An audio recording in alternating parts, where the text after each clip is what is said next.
Hello, I'm SA, your AI essayist. Please note that all content, audio and video in this presentation are AI generated.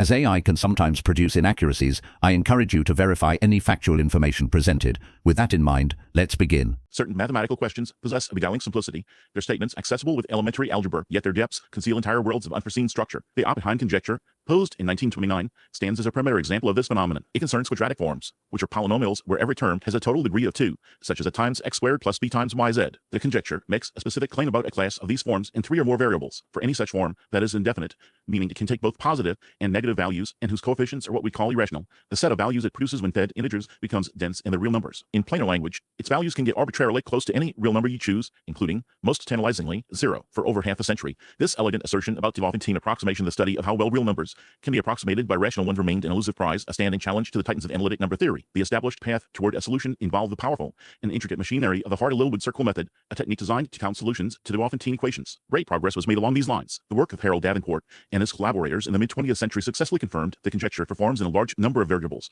eventually reducing the required number down to 5. Each reduction was a hard-won victory of analytic technique. The case of 3 variables, the very heart of the problem, however, remained stubbornly out of reach. The methods seemed to reach their natural limit, leaving the core of the conjecture intact and impervious. The problem appeared to be one of pure number theory, demanding an ever more refined analytic scalpel. The eventual resolution arrived from a completely unexpected quarter through the mind of Grigory Margulis. His approach bypassed the entire tradition of analytic number theory. He perceived within the Oppenheim conjecture a completely different kind of question, one belonging to the realm of dynamics and geometry. He reformulated this problem about numbers and their approximations into a problem about the motion of geometric objects in a high-dimensional space. This conceptual leap remains one of the most stunning examples of intellectual cross-pollination in modern mathematics. A space he considered was the set of all possible 3-dimensional lattices, which one can visualize as the infinite, repeating grid-like structures that can tessellate 3-dimensional space. This collection of all lattices forms a geometric object in its own right, a so-called homogeneous space, denoted SL3 or modulo SL3Z. Within this vast universe of lattices, Margulis identified a particular dynamic process. He studied the action of a specific group of transformations, the group SO21, on this space. This group action can be pictured as a continuous flow, a current that takes any given lattice and smoothly deforms, shears, and rotates it over time, tracing out a path or an orbit through the space of all lattices. The original number-theoretic question about the values of a quadratic form was now translated into a geometric and dynamic one. The conjecture's assertion that the form's values are dense in the real numbers became equivalent to the statement that the orbit of a particular lattice corresponding to the quadratic form is itself dense in the entire space of lattices. In other words, does a flow initiated from this one starting lattice eventually carry it arbitrarily close to every other possible lattice configuration? Margulis's affirmative answer to this question, delivered in his 1986 proof, was a landmark achievement. He demonstrated that for the types of flows corresponding to the Oppenheim conjecture, the orbits were indeed dense. This result was a spectacular application of a much deeper and more general theory he had been developing for over a decade. The dynamics on this space were governed by profound structural principles of rigidity. His work showed that the behavior of these systems was far from random. It was highly constrained by the algebraic nature of the groups involved. This insight was cultivated in the extraordinary intellectual environment of Israel Gelfan's seminar at Moscow State University, where Margulis was a student. Gelfan famously encouraged the dissolution of boundaries between mathematical subdisciplines, fostering an atmosphere where ideas from representation theory, geometry, and ergodic theory could merge. Margulis's work drew deeply from the ergodic theory pioneered by George Birkhoff and John von Neumann, which studies the statistical properties of dynamical systems, and from the geometric work on flows on homogeneous spaces advanced by G.D. Mosta. The proof of the Oppenheim conjecture was formed within the solution to a single, famous problem. It inaugurated a powerful new method, a paradigm now sometimes called the Margulis-Ratner program, for using the dynamics of group actions to solve problems in number theory. The implications were immediate and profound. His work directly inspired the subsequent research of Marina Ratner, who, in the early 1990s, proved a series of monumental theorems that vastly generalized Margulis's results. Ratner's theorems provided a complete classification of the orbit closures for a large class of flows on homogeneous spaces, giving mathematicians a comprehensive toolkit where previously there had been a single, brilliant, bespoke solution. This paradigm continues to bear fruit at the highest levels of mathematics. The work of Fields medalists like Elon Lindenstrauss on problems in quantitative Diophantine approximation, for instance, stands as a direct intellectual descendant of the methods Margulis introduced to conquer the Oppenheim conjecture. This initial triumph served as a powerful demonstration of a central theme that would define Margulis's entire body of work: the incredible power that arises from viewing discrete algebraic objects, like the integers or discrete groups, through the lens of continuous, geometric, and dynamical systems. The Oppenheim conjecture was the first major classical problem to fall to this revolutionary perspective. It revealed that beneath the question about integer solutions to a polynomial lay a hidden world of homogeneous spaces, group actions, and ergodic flows. The key to unlocking this world was an understanding of the profound rigidity inherent in these systems. To appreciate the source of this profound insight, we must turn to the architectural foundation of his life's work, the Superrigidity Theorem. The world of discrete subgroups of Lie groups presents a fascinating spectrum of behaviors. Certain groups exhibit a remarkable flexibility, allowing for continuous families of deformations, while others possess an unyielding structural integrity, their forms seemingly cast in stone. For decades, a central mystery revolved around where to place the so-called lattices in high-rank semi-simple Lie groups. A lattice, in this context, is a discrete subgroup that is large in a precise sense. It tiles the ambient continuous group with a finite volume. The question was whether these lattices, these scalable frameworks within vast continuous spaces like the special linear group SLN are for n greater than or equal to 3, were pliable or brittle. The answer, delivered by Grigory Margulis, would reshape the entire landscape of geometry and group theory. To appreciate the magnitude of this discovery, one must first consider the contrasting case of rank 1 groups, epitomized by SL2R, the group of orientation-preserving asymmetries of the hyperbolic plane. Lattices within this group are famously deformable. One can take a lattice, such as the modular group SL2Z, and continuously bend its representation into the larger group, producing whole families of new, distinct lattices. This geometric elasticity is the foundation of the rich and beautiful Titler theory, which studies the space of these deformations. For a long time, it was an open question whether this flexibility was a universal property of lattices or a special feature of the low-dimensional rank 1 world. A monumental step toward an answer came from the work of George Daniel Mostow in the late 1960s and early 1970s. Mostow's strong rigidity theorem was a stunning result. It established that if you have two lattices in high-rank simple Lie groups, and these lattices are algebraically identical, meaning there is an isomorphism between them, then that isomorphism must arise from an isomorphism of the entire ambient continuous groups. In essence,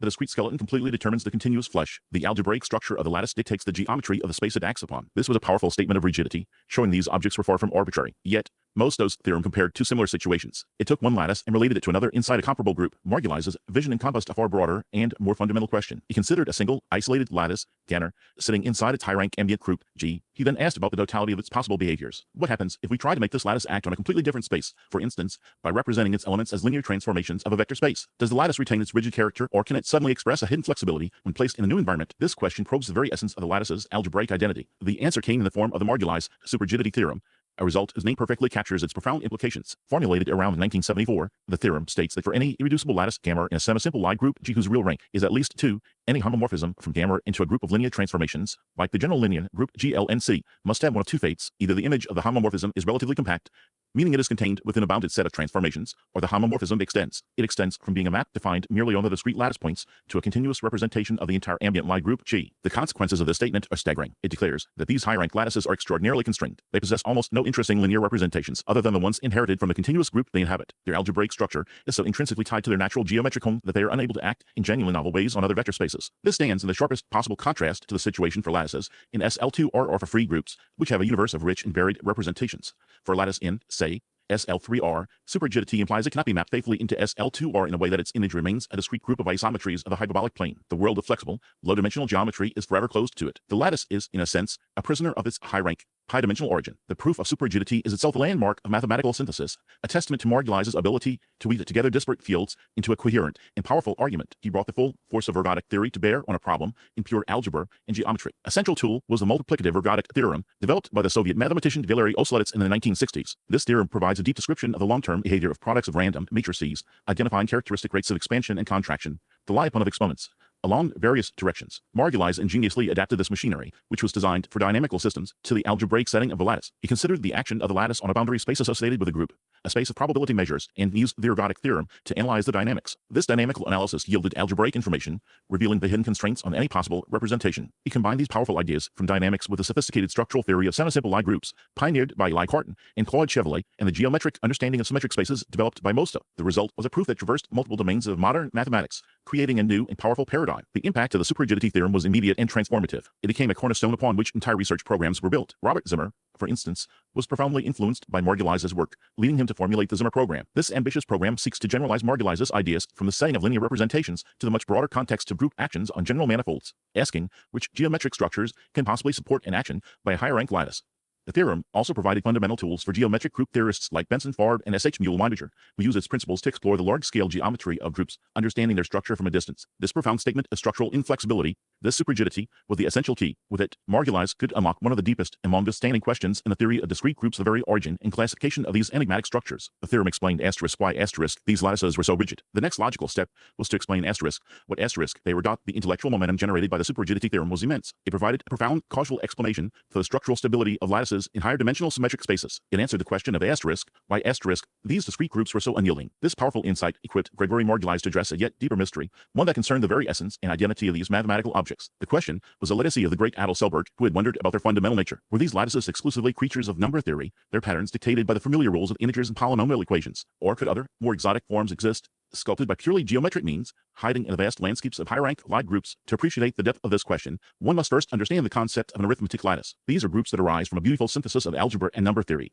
The canonical example is the group SLNZ, the set of n by n matrices with integer entries, and a determinant of 1, viewed as a discrete subgroup within the continuous ocean of SLNR, the group of all such matrices with real entries. The work of Armand Barrel and Harshtraje in the 1960s had established a general framework for this idea. They show how to construct lattices by taking an algebraic group defined over a number field like the rational numbers, and then considering its integer points. These structures are arithmetic in their very bones. They are carved out of the continuum using the discrete, granular tools of number theory. For many years, every known example of a lattice in a high-rank Lie group was of this type. It was a persistent, almost a suspicious pattern. The suspicion arose from a compelling counterexample living in a lower dimensional world. The Lie group SL2R, which governs the symmetries of the hyperbolic plane, behaves quite differently. Its story is one of geometric flexibility. Lattices in SL2R correspond to finitary hyperbolic surfaces. Through the beautiful theory of Teichmüller spaces, pioneered by Oswald Teichmüller and Lars Alfors, one learns that it is possible to continuously deform these surfaces, changing their shapes, while preserving their fundamental topology. Each of these deformations produces a new, distinct lattice in SL2R. This process generates entire families of lattices that share no common arithmetic origin. They are born of geometry, their structure defined by lengths and angles rather than integer solutions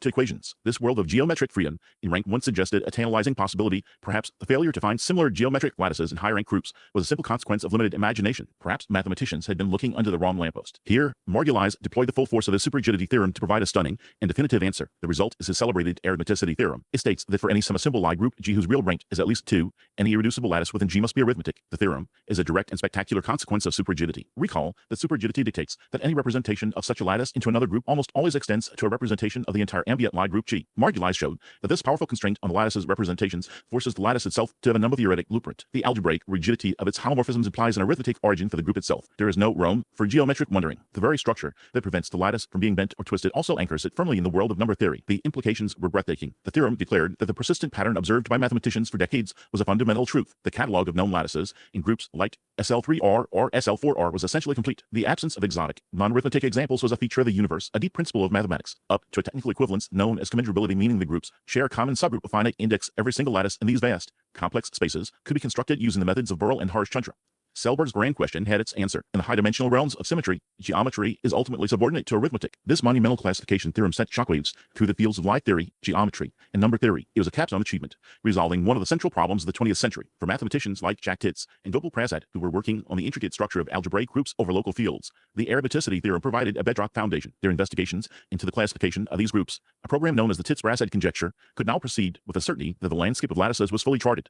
The theorem became a foundational axiom in the field, a result so powerful that subsequent research programs were built upon it. It reshaped the entire discipline, closing one major avenue of inquiry by providing a complete and final answer, while simultaneously opening countless others that explored the profound consequences of this newfound understanding. Margulis had provided a census of an entire universe of mathematical objects. He had demonstrated that for all their geometric complexity and abstract definition, the fundamental building blocks of symmetry in high dimensions possess a DNA that is written in the language of integers. This revelation, connecting the most abstract levels of group theory with the elementary world of arithmetic, was a triumph of pure mathematics. Yet, as is so often the case, the deepest structural insights have a way of echoing in the most unexpected of places. This profound understanding of abstract structure would soon yield remarkable fruit in a completely different domain, the very practical world of network design, computation, and the efficient transmission of information. The revelation of arithmeticity established a profound and beautiful order within the abstract cosmos of Lie groups and their lattices. This work seemed to reside in the purest realms of thought, a conversation between geometry and number theory conducted in a language of immense sophistication. Its immediate consequence, however, would materialize in a field concerned with far more terrestrial matters, the design of robust and efficient networks. The problem came from the burgeoning world of theoretical computer science and communication theory,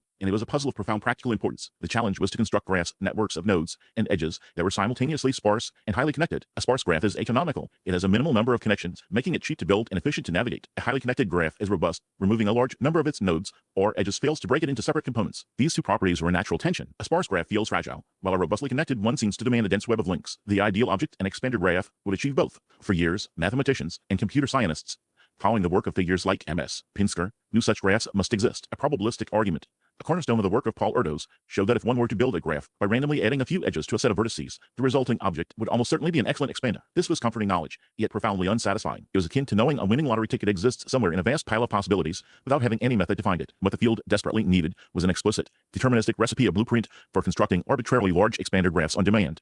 Into this very practical engineering dilemma stepped Grigory Margulis, armed with the intellectual machinery forged in the study of infinite discrete subgroups of Lie groups. In a landmark 1973 paper titled Explicit Constructions of Concentrators, he provided the world with its first such blueprint. His method was a spectacular demonstration of the power of deep structural mathematics to solve concrete problems. He began with the very objects he had spent years mastering: arithmetic lattices. Consider, for instance, the group designated as SL of n, Z, which is the special linear group of n by n matrices containing integer entries and having a determinant of 1. This is an infinite group, a lattice inside the continuous Lie group SL of n, R. Margulis's stroke of genius was to see that finite, highly connected graphs could be manufactured as quotients of this infinite object. He considered the finite groups formed by taking the elements of SL of n, Z and reducing their entries modulo a prime number p. This produces the finite group SL of n, Z / p Z. The elements of this finite group would serve as the vertices of his graph. The next step was to define the edges. He selected a small, fixed set of matrices from the original infinite group to act as generators. To form the edges of the graph, one simply connects any vertex, any matrix in the finite group to the vertices obtained by multiplying it by one of these chosen generators. The resulting structure is a Cayley graph,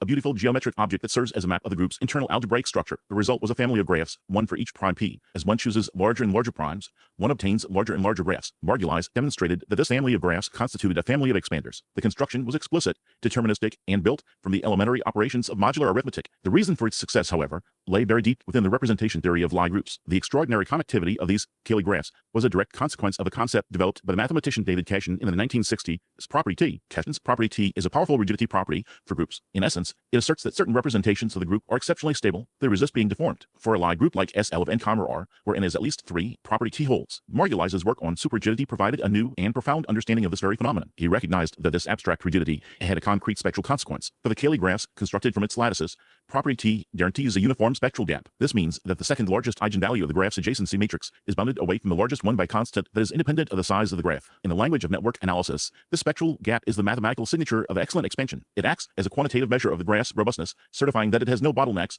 and resists being partitioned. Margulis had used the most sophisticated tools of harmonic analysis and group theory to build a bridge between two intellectual continents. The abstract rigidity of a continuous Lie group was translated, by the arithmetic structure of its lattice, into the concrete connectivity of a finite graph. This first construction was a watershed moment. While the expansion parameters of these initial Margulis expanders were good, they were open to improvement. The true significance of the work was in its methodology. It revealed that the path to constructing these vital computational objects ran through the deepest corridors of modern number theory. This breakthrough had a direct and electrifying effect on the field. It inspired a new generation of research at the intersection of pure mathematics and computer science. Most famously, it laid the intellectual groundwork for the celebrated work of Alexander Lubutsky, Ralph Phillips, and Peter Sarnak in the 1980s. They refined Margulis's number-theoretic approach, employing deep results from algebraic geometry and the theory of modular forms, including the Ramanujan-Peterson conjecture, to construct what are now known as Ramanujan graphs. These are, in a precise sense, optimal expander graphs, possessing the best possible spectral gap for a graph of their size and degree. Their construction is a direct intellectual descendant of Margulis's 1973 paper. The influence extended throughout theoretical computer science, shaping the research of luminaries like Avi Wigderson and Norbert Alon, and becoming a cornerstone of the modern theory of pseudorandomness,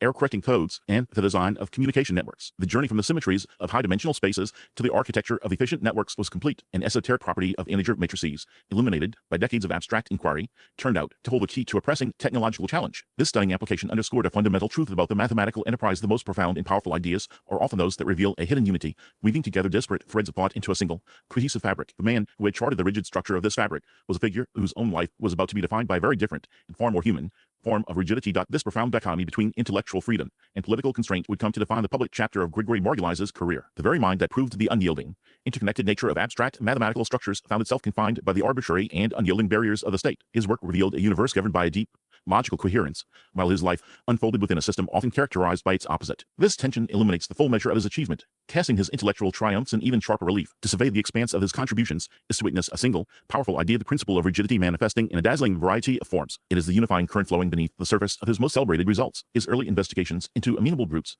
those pliable and cooperative structures in group theory, served to define the landscape. By understanding the properties of groups that possess a certain algebraic flexibility, he sharpened the focus on those that were intrinsically firm. This groundwork prepared him for the discoveries that would follow. In his resolution of the Oppenheim Conjecture, this rigidity appeared through the lens of ergodic theory. The seemingly random dance of orbits on homogeneous spaces, when observed over time, settled into a predictable, almost crystalline pattern, providing a definitive answer to a question rooted in the Diophantine approximation of numbers. The Superrigidity Theorem gave this principle its most explicit and celebrated name. Here, the idea became a technical sledgehammer. He demonstrated that homomorphisms from lattices and high-rank Lie groups into other algebraic groups were far from flexible. These mappings, with few exceptions, were compelled to extend to algebraic representations, locking them into a structure dictated by the underlying arithmetic of the field. This was geometry and analysis conspiring to produce an algebraic certainty. The Arithmeticity Theorem was a logical and breathtaking sequel. It revealed that these rigid lattices were themselves objects of number theory, their very existence a consequence of integer solutions to polynomial equations. The chasm between the continuous world of Lie groups and the discrete world of integers was bridged. Even his foray into combinatorics and computer science with the construction of expander graphs was an expression of this same theme. The spectral gap of the graph, a measure of its analytical rigidity, is precisely what guarantees its exceptional connectivity and expansion properties, making it a powerful tool for practical computation across number theory, geometry, dynamics, and combinatorics.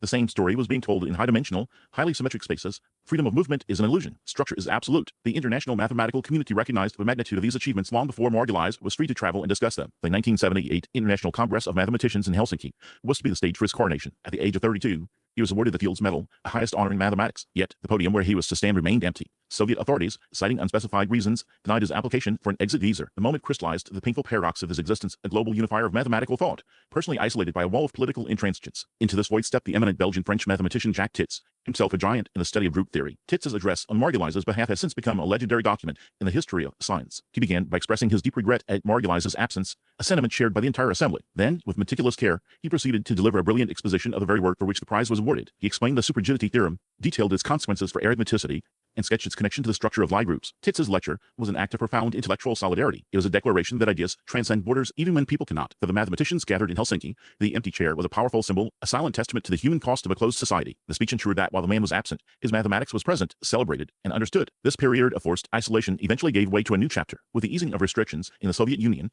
Margulis was finally able to travel, and in 1991, he accepted a position as a professor of mathematics at Yale University. The move to New Haven marked the beginning of an era of open collaboration and direct mentorship. The sage of Moscow, whose papers had been studied like sacred texts from afar, was now a colleague, a teacher, and a direct influence on a new generation of researchers in the West. His presence at Yale created a vibrant hub for the study of Lie groups, dynamics, and number theory, allowing his unique perspective to be transmitted through direct conversation and shared inquiry. The intellectual generosity and quiet humility he displayed stood in stark contrast to the grandeur of his theorems, endearing them to students and colleagues alike. The ultimate capstone to his career arrived in 2020 with the awarding of the Abel Prize, which he shared with Philo Furstenberg. This honor, often regarded as a lifetime achievement award in mathematics, was a fitting recognition for the revolution they had jointly, though often separately, pioneered. The Abel Committee's citation celebrated their pioneering the use of methods from probability and dynamics in group theory, number theory, and combinatorics. This was a formal acknowledgement of a new paradigm. The work of Margulis and Furstenberg had transformed the erudite method from a specialized tool within dynamics into a universal key, capable of unlocking deep structural truths across the mathematical landscape. Reflecting on the totality of Grigory Margulis's work, one sees the construction of an immense intellectual edifice. His legacy is the revelation that the study of motion and averages on abstract spaces provides a powerful lens for viewing the most fundamental questions about numbers, shape,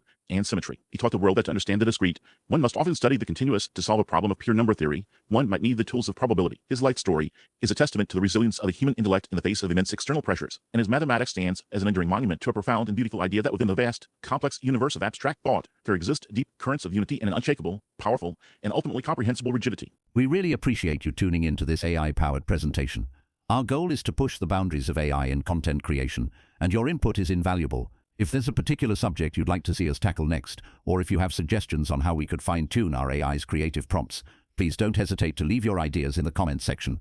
We're excited to bring you more unique content very soon.